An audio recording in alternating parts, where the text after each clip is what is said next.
You know, I haven't been playing WoW for all that long. I started at the very end of BFA and enjoyed it quite a lot. Then I didn't play Shadowlands because, well, Shadowlands. Then I played the first 2 seasons of Dragonflight until the War Within released, and well, here we are. But in my most recent video, I happened to mention that I had never played Classic WoW before. And well, quite a few people suggested that I give Classic WoW a try, and more specifically said to try out Classic Hardcore. And a few days ago, I was doing whatever it is I normally do in retail WoW, and thought, why haven't I tried out Classic before? After all, it is a staple of WoW these days, and I've seen clips online, and I guess it looks fun. So I did a little bit of research to find out what it is so appealing about WoW Classic, and it seems that a very large portion of its players are in it for the nostalgia kick, which I won't experience considering the game came out the same year that I was born. But regardless, I was willing to try it out, and was actually quite excited to experience what the game that I love was like 20 years ago. So I hit the escape button and logged out of retail. Well, booting up Classic WoW for the first time, I've gotta say, was fucking awesome. This felt like I was about to go on an adventure inside of an MMORPG. A feeling I haven't really felt with retail WoW, at least for quite some time anyway. And initial impressions, bit blocky, but that's expected. And of course, the lack of customization options. As for class and race, I'm of course playing a troll. Help me! But instead of playing warrior this time, I've actually decided to give mage a try, because apparently warrior is quite difficult in Classic WoW. I mean, mage might be harder, I actually don't know yet. And lastly, for the name. Well, something appropriate of course.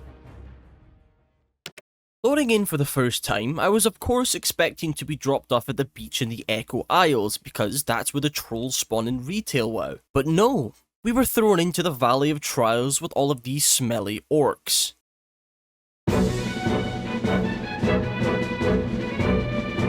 That's right, the legend himself has returned. Fartinsniff may be dead in the retail universe, but here in Classic, Fartinsniff's adventures have just begun.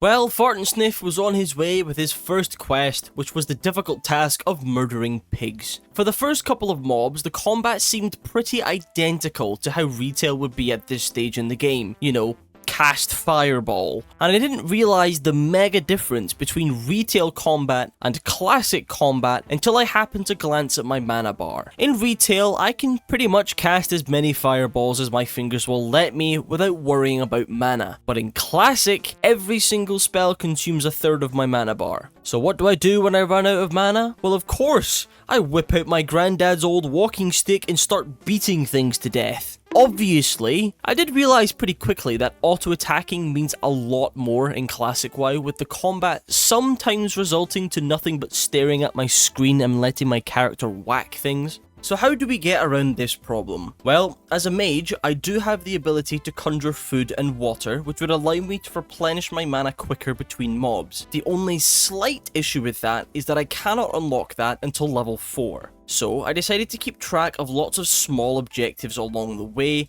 starting with conjure water. So I continued to quest for a while, killing scorpids, collecting apples, and slaying imp things until I eventually reached level 4. I visited my class trainer, and using the small amount of money I had acquired, I was able to learn Arcane Intellect, which would increase my intellect by 2, Conjure Water, which would allow me to supply myself with water, and Frostbolt, which is another spell which would allow me to deal damage, but also comes with the ability to slow all enemies hit by it, which would be extremely helpful later on. Whilst we finish up the last few quests inside of the Valley of Trials, I thought I would be best to explain what my goals are for my first play session are. For today at least, I really wanted to get to level 8. Why level 8, you might ask? Well, purely because of a comment made by the god of WoW himself, David Graham 3824, who said that I would never make it to level 8 on Hardcore Classic. So I took that as a challenge. He also called me trash, which, that's fair. I finished up the last of the quests inside of the Valley of Trials, which would bring me to level 5. The game would then start to push me out into the real world of Azeroth, and send me to a familiar place called Senjin Village.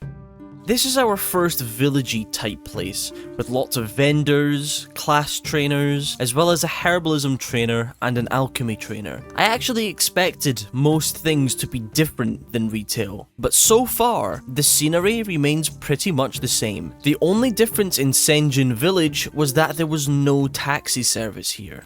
I accepted as many quests as I could, and I can't believe I didn't notice this until now, but the world doesn't scale with you like it does in retail. I had read online and in a few comments about people mentioning that the world doesn't scale with you, and I didn't really know what that meant until now. In retail, if you are level 10, then the mobs are level 10, and all of your quests give rewards sufficient for a level 10. But in Classic, it doesn't quite work like that. Mobs will spawn with a set level. Some mobs could spawn as level 10, whilst others could spawn as level 13, or 15, or 25, whatever it may be. This adds such a huge layer on top of everything, because I really have to be careful about what quests I choose to complete, and what mobs I decide to take down, or what zones I decide to level in. So with that in mind, I tried my best to stick to a quest which required me to kill crabs, but I soon discovered that these crabs didn't want to spawn very often at all, but the map tells me that more can spawn further up,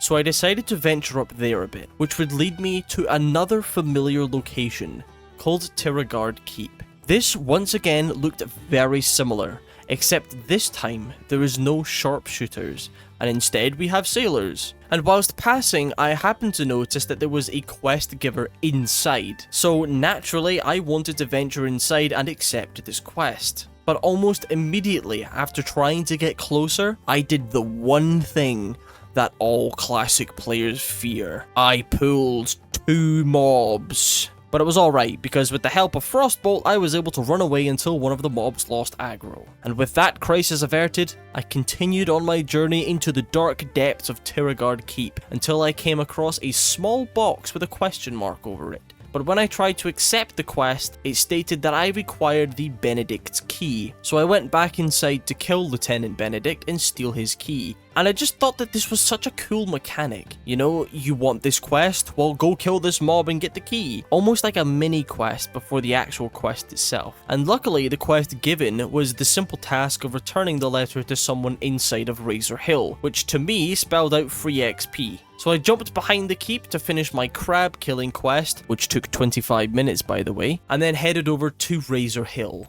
In many ways, Razor Hill is very similar to Senjin Village, lots of vendors and trainers, etc. Unfortunately though, my girl Runda didn't exist yet, who is an NPC in Retail WoW who will let you learn any profession just by talking to her, but I guess that would be a bit too powerful for Classic. I turned in the quest that I had here for a nice chunk of XP, and most importantly, I accepted as many quests as I could. Some were a bit too high of a level for me though, but I thought I might as well accept them now just to save some time later. Most notably, there were a couple of quests that required me to go to what would later be known as the Echo Isles, which is the spawn point for trolls in Retail. Excited to see what the small islands looked like before its time, I went back over to complete the quests. Sadly though, I was restricted to the surrounding isles as the main island was a bit too high of a level for me to risk going into. Luckily, the 2 quests were very simple to complete. Murder a few things, break a few things, standard World of Warcraft stuff. With my little exploration over, I needed to head back to turn in the quests, as we were getting very close to hitting level 8.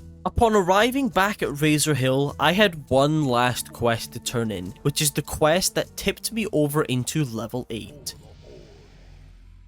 Which means I proved David Graham 3824 wrong. If you have made it this far into the video, then you are a real one for real. And I'm sure you are probably wondering what my initial thoughts are on Classic. Well, obviously I've only really played for a few hours, but I've gotta say, it is a lot of fun. It's slow, But that's not necessarily a bad thing. I don't particularly want to say anything bad just yet, as like I said, we are only a couple hours deep into Classic. And just before the video ends, I want to ask you guys a quick favor. If you enjoy the videos, then the one thing you can do right now is to let me know in the comments what you think could be done to improve the videos that I create. Please, be as harsh as you possibly can. Anyways, fartinsniff will be back very shortly, and I hope you all have a wonderful rest of your day, and I will see you all later.